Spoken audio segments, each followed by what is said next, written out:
Sir नमस्कार. नमस्कार. नाव सांगा आपलं. माझं नाव संजय गांगुर्डे. अच्छा. गाव कुठलं?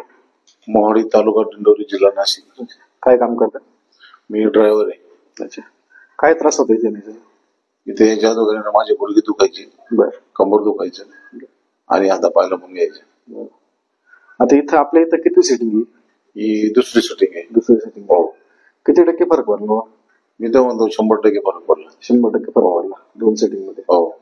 एक पहिली सेटिंग आपली किती दिवसापूर्वी झाली? ती 10 दिवसापूर्वी झाली. 10 दिवसापूर्वी सेटिंग झाली. हो. आता प्रॉपर 100% तुम्हाला रिझल्ट वाटतोय? 100%. याच्या आधी दवाखाने वगैरे काय केले? भरपूर दवाखाने गेले साहेब. हो. ॲलोपॅथीचे गोळ्या वगैरे? हो. डॉक्टरांनी काय सल्ला दिला? डॉक्टरने सांगितलं, डॉक्टर काय अक्षर काढायचे, तेवढ्या गोळ्या द्यायचे. तेवढ्या गोळ्या 10 दिवसाच्या 15 दिवसाच्या गोळ्या खाल्ल्या का तेवढं गोळ्या आहे तेव्हा बरं वाटायचं. नंतर आहे ते चालूच राहायचं. हो. आणि परत गोळ्या संपल्या का आहे तेव्हा जे आहे ते दुखणं ते चालू राहायचं. परत आता इथं आल्यानंतर तुम्हाला असं वाटतंय का इथून पुढे गोळ्या खायची तर तुम्हाला आवश्यकता वाटत नाही? काहीच वाटत नाही. माहितीच आज सुद्धा यायची इच्छा नव्हती. बरोबर. पण माझं कसं आहे, तुम्ही सांगितल्यामुळे तुमचं आम्हाला ऐकावं. तुम्हाला बोललो की सेकंड सेटिंगला मला सेकंडला घेऊन माझी इच्छा नव्हती आज परत सेकंड टाइम द्यायचं म्हणजे तुम्हाला पेनच राहिलं नव्हतं कुठल्याही काहीच विषय नव्हता. परत येण्याची गरज पडली काहीच गरज नाही, कुठलीच गरज नव्हती. तर तुमच्यासारखे मॉडीच्या पेशंटला तुम्ही काय सल्ला देऊ शकता किंवा काय सांगू शकता? हेच सांगत सर. म्हणजे मी आता आज तुम्हाला ते सांगतो की मी सकाळी 2-3 माझ्या गाडीत पेशंट होते आणि एक पॅलरीचा एक माणूस भेटला मला. तो याचा होता मनमाडचा. त्याला विचारलं, भाऊ पुढं कसं काय असं तुझं किती दिवसापासून? तो म्हणतो काका असं महिन्यापासून, 2 महिन्यापासून, 4 महिन्यापासून. मी त्याला तुमचा ऍड्रेस सांगायचा प्रयत्न माझे खूप चांगले आणि सांगतच राहणार आहे. लक्षात आलं का? तो विषय तो एक सेकंड पार्ट आला.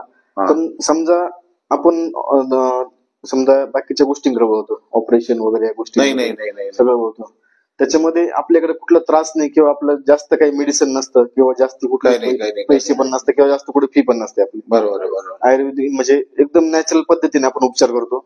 डॉक्टरकडे जरी गेलं तर डॉक्टर सांगायचं ना, 1000 रुपयाचं गोळ्याच लिहून देत्या, 500 रुपये त्यांच्या हात लावायचे घेतात. बरोबर. काही फरक नाही पडत. पण म्हणजे माणसाचं त्या ठिकाणी समाधान नाही होत. आणि ऑपरेशन करून सगळ्यात महत्वाचं एवढं रिलीफ भेटेल याची गॅरंटी नाही राहत या गोष्टीमुळे होतं. पहिल्या वेळेस आलो होतो मी, त्या टायमाला मला 70% फरक पडला. पण मी घरी गेल्यानंतर मला बसायला लागलं नाही तर मला बाथरूम संडासला बसता येत नव्हतं. म्हणजे मी गाडीच्या खाली उतरायचा कंटाळा करायचो. पायी चालायचं, मग पाय माझा खाली पडतो का वर पडतो याचा विचार करून मला चालावं लागायचं. बरोबर. आता तशा गोष्टी मला काही जाणवत. हो.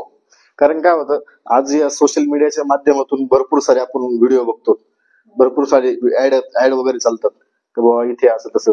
पण आता समजा तुम्ही लाईव्ह माझ्या समोर आणि तुम्ही लाईव्ह सगळे बघितलेले, बरोबर, काय उपचार स्थिती काय गोष्टी, तर तुम्ही लोकांसाठी काय संदेश देऊ शकता? लोकांसाठी चांगला संदेश देऊ सर का एक वेळेस महालक्ष्मी 100%. कारण का तुम्ही काही लांबचे नाही, म्हणजे नाशिकच्या याच्यामध्ये आजूबाजूचे. बरोबर. तालुक्यातलं गाव आमचं. 100% तुम्ही आता समाधानी? हो समाधानी सर. धन्यवाद. Mahalakshmi centre Chondi. Okay sir.